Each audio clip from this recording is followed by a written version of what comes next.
Hello, xin chào các bạn quay trở lại với channel Ninh Tito.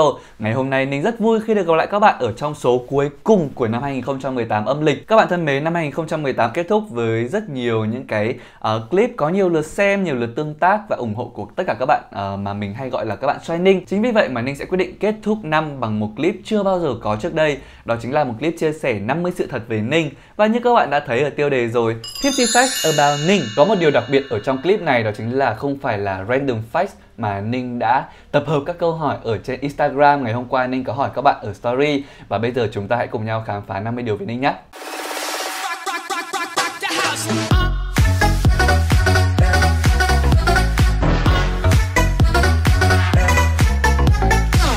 Câu 1. Ninh sinh ngày tháng năm nào?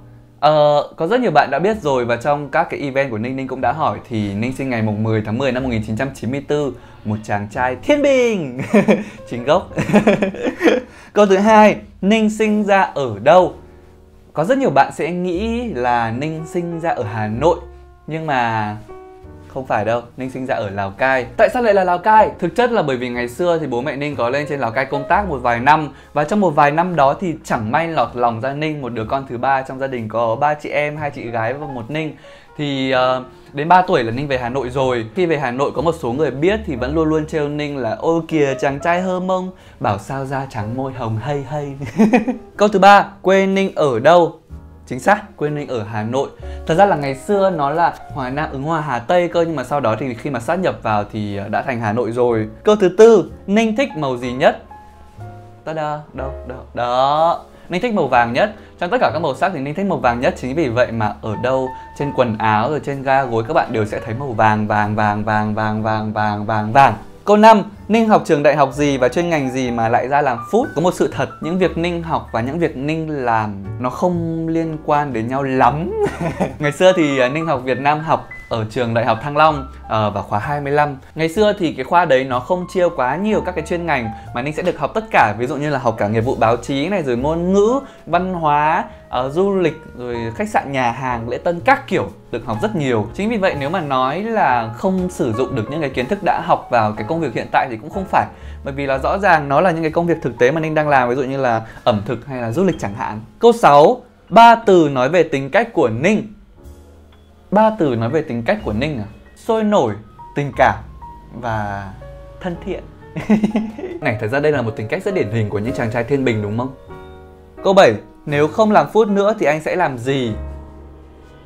Thật ra là thay vì cái việc là nghĩ cái chuyện nếu không làm food nữa thì tại sao chúng ta lại không nghĩ đến cái chuyện là anh nên làm food như thế nào để thành công? Bởi vì là thực sự Ninh cũng mới bắt đầu cái con đường ẩm thực, con đường khám phá ẩm thực, chia sẻ ẩm thực này nó cũng từ cách đây 2-3 năm gì đó. Và bây giờ mình mới đang bắt đầu có những cái bước thành công nhất định thì tại sao chúng ta lại phải nghĩ đến cái chuyện thất bại ngay bây giờ làm gì, đúng không? Đến lúc đó hãy tính. Câu 8.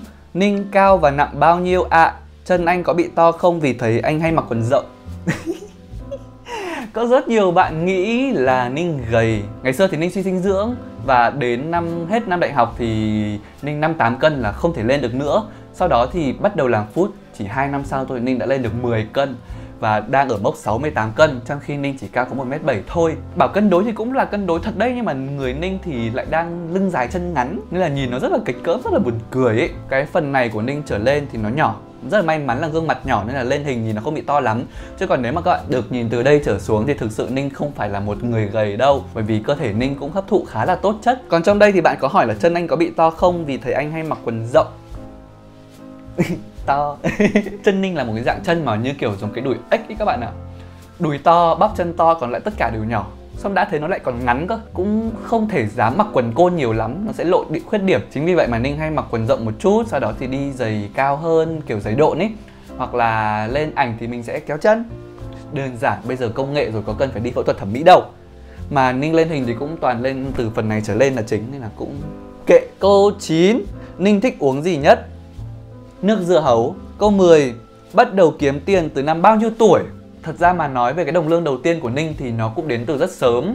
Từ những cái năm Ninh lớp 7 hay lớp 8 gì đó. Thì bởi vì hồi đấy Ninh hay làm MC các thứ nên cũng có giọng ấy. Thế là ở một bên đài phát thanh hay là một cái tổng đài, nói chính xác là tổng đài gì đó, họ có liên hệ với mình và đặt mình thu âm những cái câu thoại kiểu tự động ấy. Chào mừng bạn đã gọi điện đến tổng đài, Xin mời bạn nhập phím 1 nếu, phím 2 nếu. Xin cảm ơn. Những câu rất đơn giản. Nhưng mà ngày đấy Ninh nghĩ là bởi vì tổng đài thì người ta sẽ sử dụng cái giọng của mình rất là nhiều, nên là Ninh đã lấy họ 700.000. Và các bạn biết không, 700.000 ngày đấy hồi mình lớp 7, lớp 8 là một số tiền quá lớn. Và đó chính là những đồng lương đầu tiên của Ninh trong cuộc đời này. Yes. Câu 11. Ninh thích ăn gì nhất? Ninh thích rất nhiều món, nhưng mà những cái món mà Ninh thích nhất thì là những cái món liên quan đến bún. Có bún chả, bún bò, bún riêu, bún ốc, bún cá, đại loại là rất nhiều loại bún, và tất cả những cái gì liên quan đến bún thì Ninh đều rất thích. Vậy thì câu số 12, Ninh sợ ăn gì nhất? Câu này thì có nhiều bạn biết rồi đúng không? Là Ninh sợ ăn cam quýt, chanh quất, bưởi. Tại sao? Bây giờ thì Ninh sẽ đính chính một chút là thật sự là Ninh ăn những cái đấy thì Ninh không hề bị dị ứng gì cả. Chẳng qua là bởi vì cái tâm lý. Đây, cũng là chuyện liên quan đến Lào Cai luôn. Đó chính là ngày xưa hồi mà Ninh trước khi 3 tuổi Ninh ở Lào Cai ấy, thì Ninh ăn rất nhiều những cái loại quả đấy. Và đến khi bắt đầu move về Hà Nội một cái, Ninh không ăn nữa luôn, không ngửi được luôn. Và những năm gần đây thì Ninh cũng có thử một vài lần ăn lại, cố nhắm mắt nhắm mũi ăn thì nó cũng không bị dị ứng gì cả. Chẳng qua là bởi vì tâm lý của mình tự dưng bị sợ ấy, như kiểu ăn nhiều quá bị sợ ấy. Và Ninh đã khám phá ra là không phải một mình Ninh bị một cái chứng như thế này, mà có rất nhiều bạn đang xem YouTube cũng bị một cái chứng như thế này. Và nó cũng không sướng gì đâu các bạn ạ. Bởi vì là đi ăn xong người ta cứ vắt cam quýt chanh quất, đặc biệt là đi ăn bún mà Ninh lại thích cơ. Câu số 13, Ninh thích điều gì nhất trên khuôn mặt? Thật ra là Ninh không thích bất cứ một cái điểm nào riêng biệt ở trên khuôn mặt mình. Mũi của Ninh thì nó không được thẳng, mắt thì sụp nên là thỉnh thoảng vẫn phải đeo lens. Môi thì trề, răng thì hơi móm, hơi bị hàm cắn ngược một chút, cằm thì ngắn. Nhưng khi mà tất cả mọi thứ trên khuôn mặt Ninh là đứng đơn lẻ thì sẽ không đẹp. Nhưng mà khi mà nó tổng thể thì các bạn nhìn đây, Ninh rất thích cái tổng thể gương mặt của mình nó hài hòa hơn một chút. Nhưng mà nếu mà sau này đội cằm một chút, Ninh tiêm một chút cằm để cho nó bớt cái nọng thì các bạn có đồng ý không? Câu số 14, Ninh ở cùng bố mẹ hay một mình? Ninh ở cùng với cả gia đình của mình. Câu số 15, phương châm sống của Ninh. Có một cái câu nói mà cô chủ nhiệm cấp 2 của Ninh, cô tên Hồng, thì cô đã nói một câu mà Ninh rất tâm đắc và đến bây giờ Ninh vẫn sống theo cái phương châm đấy. Đó chính là tôi sẽ trả lại cuộc sống tình thương bằng cách mà cuộc sống đã mang lại cho tôi. Mình nhận được những cái gì thì mình sẽ trao trả lại cho cuộc sống, cho những người xung quanh và cho bất cứ một sự việc xung quanh theo cái cách mà mình được nhận. Thì mình nghĩ nó rất là fair và Ninh sống theo cái phương châm đấy đến bây giờ thì Ninh thấy là nó rất là ổn. Câu 16, Ninh thần tượng ai nhất? Có bạn nào như Ninh không? Đó chính là không thần tượng ai cả.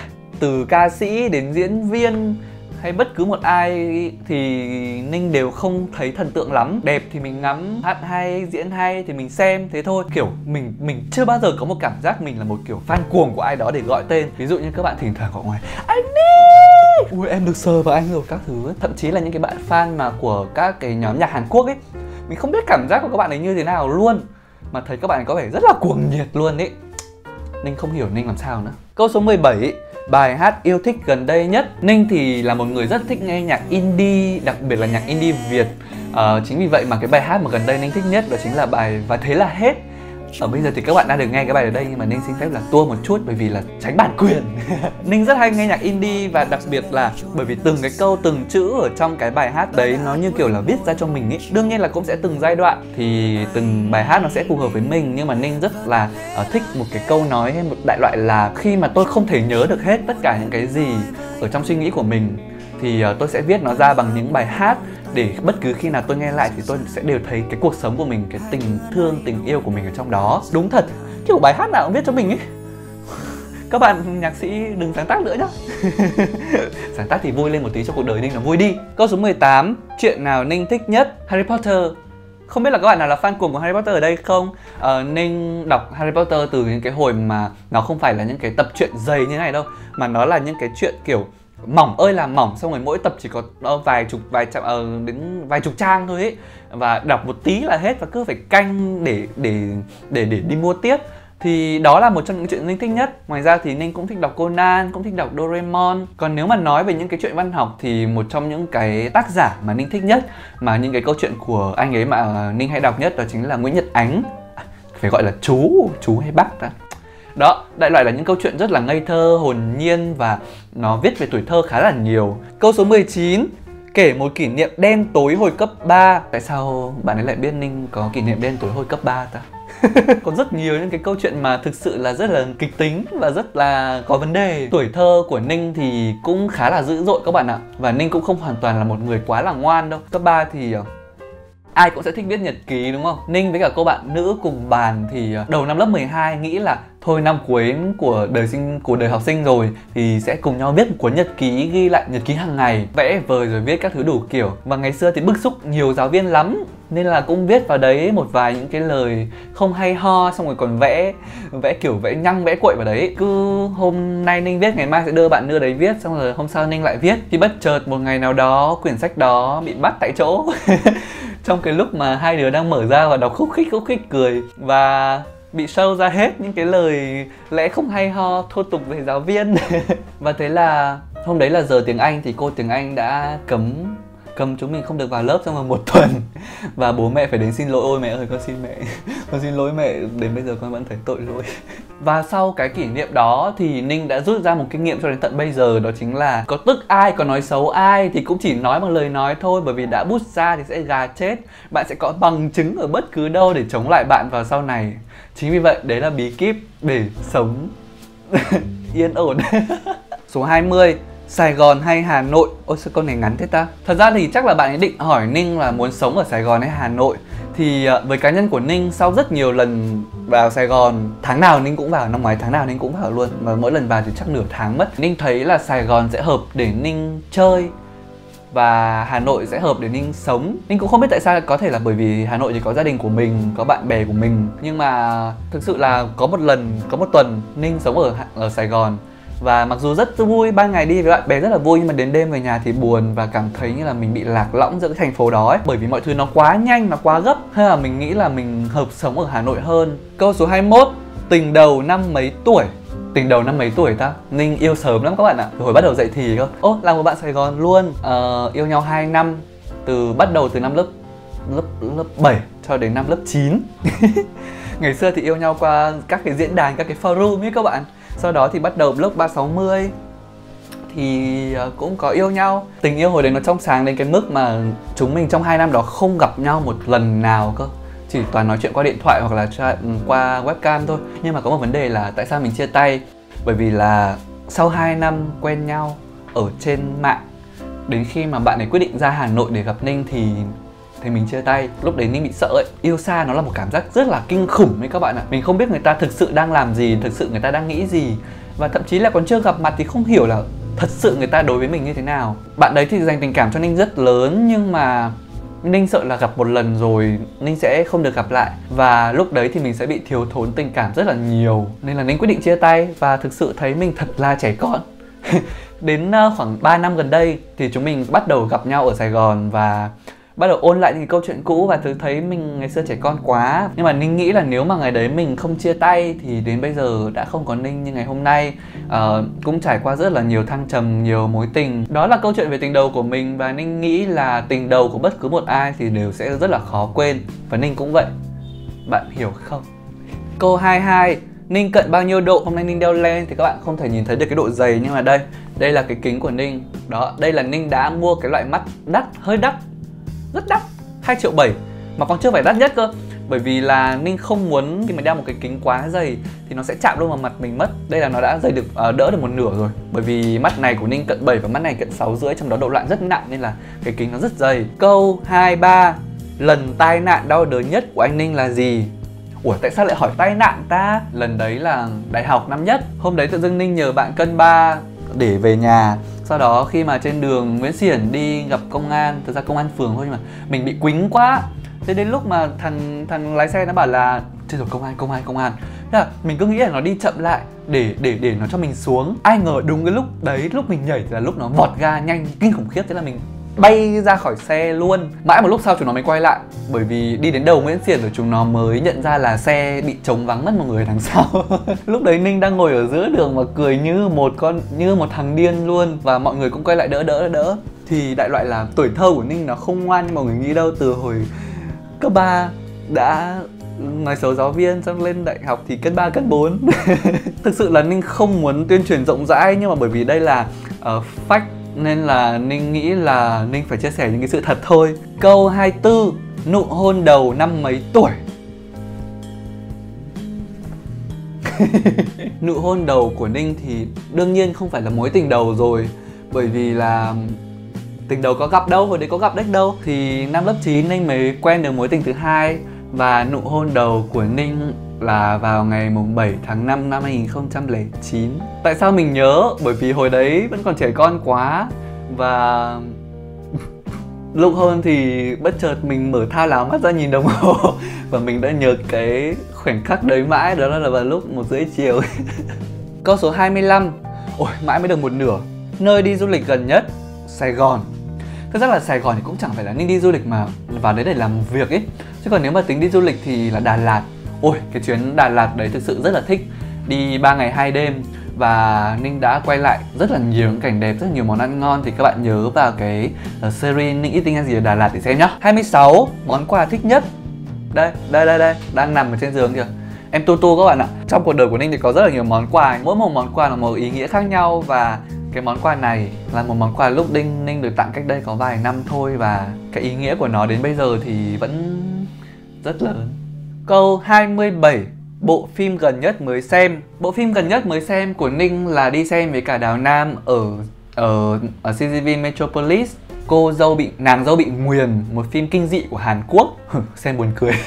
Xem buồn cười chết luôn đấy các bạn ạ. Nó không đáng sợ như phim Thái mà cũng không kiểu giật mình như là phim Mỹ. Nó là một cái gu kiểu đấy, kiểu gì đấy nó chỉ máu me thôi ấy, và rất nhiều tình huống buồn cười ấy. Phim đấy xem cũng được, không xem cũng được. Thôi đừng xem. Câu số 28. Lần cuối cùng anh Ninh khóc là vì chuyện gì? Tình cảm. Câu số 29. Loài hoa Ninh yêu thích nhất. Không, Ninh chẳng có loài hoa nào yêu thích nhất cả. Hoa nào màu vàng, màu trắng là Ninh thích. 30. Ninh hay mua quần áo ở đâu? Ui dồi ôi, sao em còn hỏi câu này? Anh đã có hẳn một cái clip gần đây để chia sẻ cho em về những cái địa điểm mà Ninh hay mua quần áo rồi. Thì hãy xem clip này nhé. Ninh đang để ở phía góc nào đó cái link. 31. Phòng Ninh có thứ gì nhiều nhất? Có một cái thứ mà ngày xưa Ninh còn dán chằng chịt ở trên tường, thậm chí là dán ở khắp các cái cửa, đó chính là ảnh. Ninh in ảnh tự sướng của Ninh ra mấy trăm kiểu. Sau đó Ninh dán lên khắp tất cả góc phòng, đến cái mức mà cô in ảnh ấy, cô ấy còn nhìn cô chán luôn, cô chẳng thèm nói gì sau mấy cái lần Ninh đi in suốt ngày in như thế. Và bây giờ thì nó chỉ còn lại lác đác ở đây và một vài bức ở phía bên này. Thế thôi, chứ mình cũng lớn rồi, bớt trẻ con đi một chút. 32. Nắng hay mưa? Câu này khó hiểu đấy nhỉ? Về thời tiết hay là về tính tình hay là về gì ta? Nhưng mà nói chung là Ninh thích nắng. Nếu mà là thời tiết nắng thì nó sẽ vẫn đẹp hơn là mưa bẩn kinh khủng khiếp và mưa còn buồn nữa cơ. Còn về tính cách thì Ninh nghĩ là Ninh sẽ thích một người nắng. Bởi vì là Ninh là một người đã mưa dàn dề, mưa tràn trề, mưa rầm rề rồi, nên là Ninh không muốn yêu một người mưa nữa. Kiểu hay buồn ấy các bạn. Mối tình nó sẽ buồn chết mất. Cũng phải có một người vực lại cho mình chứ đúng không? Ninh hay cười thôi mà Ninh hay buồn lắm các bạn ạ. 33. Điều gì ngu ngốc nhất đã từng tin? Ngu ngốc nhất đã từng tin chắc là một cái điều mà hồi nhỏ. Tức là ngày xưa thì bố mẹ hay nói một cái câu là nếu mà con ăn hạt trái cây vào bụng thì nó sẽ mọc ra cây ở trong đấy. Thì lúc đấy mình luôn tưởng tượng là đây, cái chỗ này nó sẽ là một cái mặt phẳng ở phía trong và có đất ở trong đấy. Nếu mà mình ăn xuống thì nó sẽ bắt đầu mọc rễ và nó sẽ mọc cây ở trong bụng và nó sẽ đâm các cái cành ra khỏi bụng. Ủa, kinh thế. Câu số 34. Lần chia tay gần nhất? Tháng 4 năm 2018. Câu 35. Ninh đã có người yêu chưa? Chưa. Không vui đâu. 36. Chó hay mèo? Chó. Ninh thích chó cực. Mặc dù mèo cũng rất là dễ thương nhưng mà cảm giác như là hai con chó hợp nhau. Ninh tuổi Tuất. Câu 37. Những công việc đã trải qua? Nhiều lắm. Ninh là một cái người mà thực sự là cũng chịu khó lăn lộn từ nhỏ rồi cơ. Phát thanh viên này thì có cả phát thanh viên kênh cá nhân và phát thanh viên ở một kênh chính thống. Thiết kế, designer dạo, freelancer. Ninh thiết kế cho một số những quán cà phê, flyer này, banner này, poster các kiểu cho các cái chương trình khuyến mãi và thiết kế cho cả câu lạc bộ của mình nữa. Nhắc đến câu lạc bộ thì Ninh có làm cả truyền thông và tổ chức sự kiện. Sau đó thì Ninh cũng nhảy vào một cái vị trí trong phòng truyền thông của Kids and Family TV VTC 11 từ cái thời điểm mà Ninh còn chưa ra trường cơ. Bắt đầu năm 3 là Ninh bắt đầu đi làm rồi. 2016 thì Ninh bắt đầu chuyển sang VTV7. 2016 đúng không ta? Đúng rồi. Có bằng đại học Ninh bắt đầu nhảy sang VTV7 và làm cộng tác viên biên tập, trong đó có cả dẫn, cả kịch bản, cả dựng, rồi đại loại là rất là nhiều công việc ở trong đấy. Trong cái thời gian làm VTV7 thì Ninh có làm về food review nhẹ nhẹ ở trên Instagram. Và đến bây giờ thì Ninh đang ngồi trước mặt các bạn với tư cách là một YouTuber. Câu 38. Tại sao anh lại làm YouTube? Rất nhiều bạn sẽ nghĩ là vì đam mê, vì nọ vì kia. Nhưng mà thực sự có một cái lý do rất là thực tế. Đó chính là vào cái thời điểm cách đây hơn một năm, tức là cái thời điểm Ninh bắt đầu làm YouTube, thì cái thời điểm đó ở Hà Nội và Sài Gòn có rất là nhiều các bạn trẻ bắt đầu làm food ở trên Instagram, đặc biệt là ẩm thực đường phố, và lên rất nhanh. Mình thì cũng làm khoảng gần 2 năm rồi, bắt đầu lúc đấy là phải tính hướng đi mới. Thì lúc đó mới thấy là cái thị trường YouTube này chưa có quá nhiều các cái cá nhân làm về ẩm thực. Chính vì vậy mà mình đã quyết định là thử xem như thế nào. Và rất may là đã thành công, và bây giờ thì mình đã chọn cái con đường làm YouTube là một cái hướng đi cho mình trong một vài năm tới. Đến bây giờ thì mình vẫn luôn nghĩ lại là cái quãng thời gian mà mình bắt đầu chuyển hướng thì nó rất là khó khăn. Nhưng mà một khi mà mình đã quyết định dám thử và dám làm thì mình mới biết là nó có thành công hay không. Và đôi khi tại cái hoàn cảnh ấy, tại hoàn cảnh lúc đấy có quá nhiều bạn xung quanh mình trẻ đẹp xinh xắn và review hay, nó đẩy mình, khiến mình phải nghĩ đến một con đường khác, thì nó cũng là một cái cơ hội tốt cho mình. Và mình rất cảm ơn cái cơ hội đấy. Câu số 39. Tại sao anh lại rời VTV7? Sao lại hỏi mấy cái câu kỳ cục thế? Thật ra là anh Ninh làm ở VTV7 với tư cách là cộng tác viên thì cũng khoảng gần 2 năm. Và đến khi đấy thì mình đã bắt đầu cảm thấy là bản thân của mình nó cũng học được khá là nhiều thứ rồi. Từ cách dựng đến cách xây dựng kịch bản, rồi đến cái tư duy, quan trọng là cái tư duy sản xuất ấy, nó cũng thay đổi hơn rất là nhiều. Nên là mình đã quyết định là sẽ sử dụng những cái điều mình học được sang làm YouTube. Cái thời điểm đấy có rất là nhiều người ngăn cản, bởi vì là đang làm việc ở VTV, một cái vị trí mà có rất nhiều người muốn, mà lại còn nghỉ để đi làm một cái nghề mà nó mông lung, không biết, mông lung như một trò đùa luôn ý, thì có nên không? Nhưng mà Ninh đã quyết định là nên và đã thành công. Đến bây giờ Ninh rất cảm ơn VTV7 vì thứ nhất là cho Ninh kiến thức, thứ hai cho Ninh kỹ năng, và thứ ba là cho Ninh một lượng fan khá là đông đảo qua chương trình lớp học cầu vồng. Câu số 40. Thôi chết rồi, bắt đầu đến với 10 câu cuối cùng rồi. Mối tình nào để lại nhiều cảm xúc cho anh nhất? Nhiều bạn sẽ nghĩ là mối tình đầu đúng không? Nhưng mà thực sự là mối tình đầu lúc đấy nó còn trẻ con ấy, thì nó cũng không đạt được những cái cảm xúc mà thực sự là mình cảm thấy nhớ. Mà có một cái mối tình mà thực sự là anh Ninh rất ghi nhớ trong lòng, mà đến bây giờ vẫn không thể quên được và cảm thấy nó vẫn rất đau đáu. Đó chính là, nói là mối tình thì cũng không phải, bởi vì là hồi đấy thì cũng chỉ là Ninh yêu đơn phương mà đấy thôi. 6 tháng và hai đứa không làm gì hết nhá, không làm gì hết, chỉ dừng lại ở mức ôm thôi. Mà rõ ràng là suốt ngày đi ăn với nhau, xong rồi tan làm thì chờ nhau ở trước cửa công ty, ngồi ăn kem rồi các thứ, nó rất là lãng mạn ý.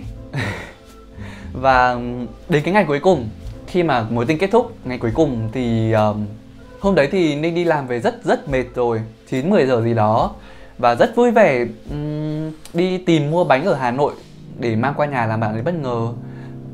Và sau đó, đêm hôm đó thì mình biết là bạn ấy đã có người yêu rồi. Sau 6 tháng không hề biết gì cả, thì thực sự lúc đấy mình rất buồn. Mình nghỉ học, nghỉ làm, sau đó mình lang thang suốt mấy ngày và cảm thấy thực sự rất tiếc. Thực sự có quá nhiều cố gắng của Ninh ở trong đấy. Các cái chuyện tình của Ninh nó rất là vất vả luôn ý. Không có một mối tình nào nó gọi là êm đềm cả. Và Ninh hay chọn những cái ca khó để Ninh yêu. Ninh không hiểu sao luôn đấy. Chơi mất. Câu 41. Câu nói nào hay được nghe nhất? Da em đẹp thế. Ôi da anh đẹp quá. Đẹp thật. Câu số 42. Tự học dựng hay đi học dựng? Cả hai. Thật ra là trước khi Ninh bắt đầu vào VTV7 để học dựng thì Ninh cũng đã tự học ở trên những cái thủ thuật dựng bằng Premiere ở trên mạng. Thì nó cũng không quá khó đâu, các bạn chỉ cần chịu khó học hỏi và thực hành nhiều thì các bạn sẽ biết cách dựng Premiere. Chẳng qua là nếu mà học ở VTV7 thì Ninh biết cách dựng như thế nào cho nó hay, rồi đảo lộn kịch bản lên các thứ như thế nào, rồi ghép sound effect, rồi các thứ, dựng intro. Có rất nhiều tips ở trên mạng thì các bạn nhớ tham khảo để học nhá. Còn nếu không thì cũng có thể bỏ ra một vài triệu để đi học những cái khóa cơ bản cũng được. Câu số 43, thường đi ngủ lúc mấy giờ vậy anh Ninh ơi? Anh Ninh hay đi ngủ vào 4 giờ sáng. Ninh giờ sống về đêm các bạn ạ. Đến cái mức mà trời ở ngoài cửa sổ nó đã bắt đầu hơi rạng sáng rồi, gà bắt đầu gáy rồi mới đi ngủ. Và ngủ luôn một mạch đến 10 giờ sáng luôn. Rồi bắt đầu dậy đi làm. Câu số 44, lịch lãm hay đáng yêu? Đáng yêu chứ. Hôm nay thì không đáng yêu lắm, hôm nay hơi phong trần. Vươn vứt các thứ, nhưng mà Ninh nghĩ là cái phong cách mà Ninh thích và nó đang hợp với Ninh ở thời điểm hiện tại đó là phong cách đáng yêu. Và rất nhiều bạn fan đang thích cái hình ảnh đó hơn là cái hình ảnh lịch lãm. Không biết sau này về già sẽ như thế nào. Còn bây giờ thì vẫn cứ đáng yêu đã nhá. Đồng ý không? 45, sở thích của anh những lúc rảnh. Ngày xưa thì sẽ là nghe nhạc rồi vẽ vời linh tinh, nhưng mà bây giờ thì xem TikTok. Sau đó thì Ninh hay thích đi dạo quanh phố phường, dạo qua thị trường, ngắm cây, ngắm cối, ngắm cảnh, ngắm nắng, ngắm mưa. Thích nhất là có một người bạn rất thích đi cùng, thì hai đứa cũng hay lượn lờ các thứ. Chỉ đi thôi, chả cần phải làm gì cả, cứ nhìn ngó rồi chỉ trỏ, thế là vui rồi. Câu số 46, phần mềm nào trên điện thoại anh hay dùng nhất? Instagram. Đây cho các bạn xem luôn. Trong điện thoại thì có một cái screen time, nó hiển thị cái khoảng thời gian mà chúng ta sử dụng điện thoại qua các cái phần mềm nào. Thì các bạn có thể thấy là nó phân tích rất nhiều những cái dữ liệu, và cái phần mềm mình dùng nhiều nhất là Instagram. Và dạo gần đây thì Ninh còn hay chơi Tìm Kiếm 3D nữa, không phải quảng cáo đâu. Đó, thì đó là ba cái phần mềm mình dùng nhiều nhất. Chứ còn chính ra YouTube thì mình lại không dùng nhiều lắm, bởi vì YouTube thì mình đã xem ở trên máy tính rồi. Câu số 47, game hay chơi nhất? Không phải là Tìm Kiếm 3D đâu, mà cái trò mà Ninh gắn bó cả tuổi thơ của mình với nó, đó chính là trò The Sims. Không biết là bạn nào đã chơi The Sims chưa? Nó là một cái game mô phỏng mà chúng ta có thể xây dựng nhà cửa và chăm sóc cuộc sống cho các nhân vật của mình. Cái sở thích của Ninh không phải là chăm sóc cuộc sống mà là xây nhà cửa. Và càng update lên những cái bản đời cao, đời 2, 3, 4 sau này, và thêm rất nhiều những cái bản add-on vào, thì Ninh thực sự rất thích chơi The Sims. Cứ đi tải đồ về xong rồi hack tiền để xây dựng những căn nhà thật đẹp, thật hoành tráng trên núi, dưới biển các thứ cơ. Rất là vui luôn. Câu số 48, anh Ninh nấu ăn có ngon không? Cũng được. Không hẳn là xuất sắc kiểu đầu bếp hay các thứ, nhưng mà nấu cũng được. Hôm nào muốn ăn thử không các bạn? Không bao giờ luôn. Anh Ninh chỉ thích đi ăn thôi. Câu số 49, 3 từ để nói về năm 2018. Thôi chết rồi, hỏi khó thể. Một năm làm sao tóm gọn ở trong 3 từ bây giờ? Nếu mà để tóm tắt về năm 2018 của Ninh trong 3 từ thì có lẽ đó sẽ là mất mát, cơ hội và cố gắng. Đó là 3 từ mà Ninh nghĩ là điển hình của mình trong năm 2018. Tại sao lại mất mát? Mất nhiều tiền để mua quần áo, để ăn uống. Đùa thôi, thực sự là bởi vì đấy, Ninh chia tay năm 2018 nên thực sự đấy cũng là một cái điều mà Ninh rất là đáng buồn. Thứ hai là về cơ hội, thì năm 2018 của Ninh có rất là nhiều cơ hội. Ngoài cái việc mà được làm việc trong môi trường YouTube ra thì Ninh được làm việc với rất nhiều các đối tác mới, như là Google, Facebook, hoặc là rất nhiều các brand, các nhà hàng, khách sạn, mà nó khiến cho mình cảm thấy là mình cũng đã đi được một cái chặng đường khá là dài để đến bây giờ rồi. Và bắt đầu được làm việc với những cái đối tác như thế thì mình thực sự thấy rất vui. Và cái thứ ba là sự cố gắng, bởi vì năm 2018 của Ninh là một năm mà có lẽ là Ninh mất rất nhiều công sức, ngày đêm, rồi kể cả sự sáng tạo và tất cả các thứ, làm sao để có thể xây dựng được một kênh YouTube mà đến bây giờ cũng có khoảng hơn 200.000 lượt sub rồi.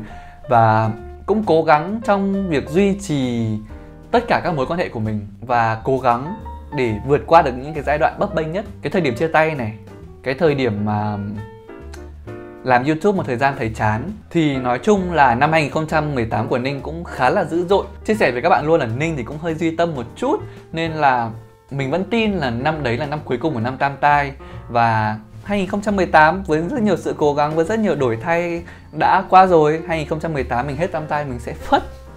Không hiểu là phất như thế nào, nhưng mà mình vẫn đang hy vọng vào một năm mới tràn trề năng lượng và nhiều cơ hội, nhiều may mắn hơn nữa. Cả chuyện tình cảm, cả chuyện gia đình, cả chuyện công việc, các thứ, mọi thứ nó sẽ suôn sẻ. Câu 50, điều gì muốn làm nhất lúc này? Có lẽ là nhiều bạn sẽ nghĩ là điều Ninh muốn làm nhất lúc này là sẽ gửi một lời chúc gì đấy đến các bạn nhân dịp năm mới, hoặc là sẽ làm một cái điều gì đấy thật hay ho và ý nghĩa. Nhưng thực sự là điều muốn kết thúc nhất lúc này là kết thúc cái clip này. Nãy giờ Ninh nói quá nhiều rồi, nhưng mà rất vui vì ngày hôm nay đã có một cái cơ hội để ngồi đây và chia sẻ cho các bạn 50 điều về cuộc sống của Ninh. Hy vọng là trong 50 điều đấy thì các bạn cũng đồng cảm được với phần nhiều những cái điều mà Ninh chia sẻ, và cũng hiểu hơn về bản thân của Ninh, hiểu hơn cho sự cố gắng và cho những cái gì mà Ninh đang hướng tới. Ôi, đấy, nói nhiều, nói linh tinh ở đây này. Thôi đùa một chút thôi, vậy là chỉ còn có gần một tuần nữa là đến Tết rồi. Và hy vọng là năm 2018 của các bạn đã thành công một phần nào đấy. Và với những bạn nào mà cảm thấy mình thật chưa có nhiều cơ hội, chưa có nhiều may mắn và thậm chí chưa có hạnh phúc, thì hy vọng là các bạn sẽ hướng tới một năm 2019 thật là tràn trề mọi thứ. Hy vọng là mọi điều ước của các bạn sẽ thành sự thật một phần nào đấy. Rất cảm ơn các bạn năm 2018 và 2017 và tất cả những cái thời gian trước sau trong đã ủng hộ Ninh và luôn ở bên cạnh Ninh, tạo động lực cho Ninh để cố gắng. Hy vọng là chúng ta sẽ tiếp tục được làm bạn với nhau thật là lâu. Ngay bây giờ thì hãy truy cập vào group ở trên Facebook Shining Together để cùng với cả các bạn Shining khác tạo nên một năm 2019 của Ninh thật là nhiều thành công.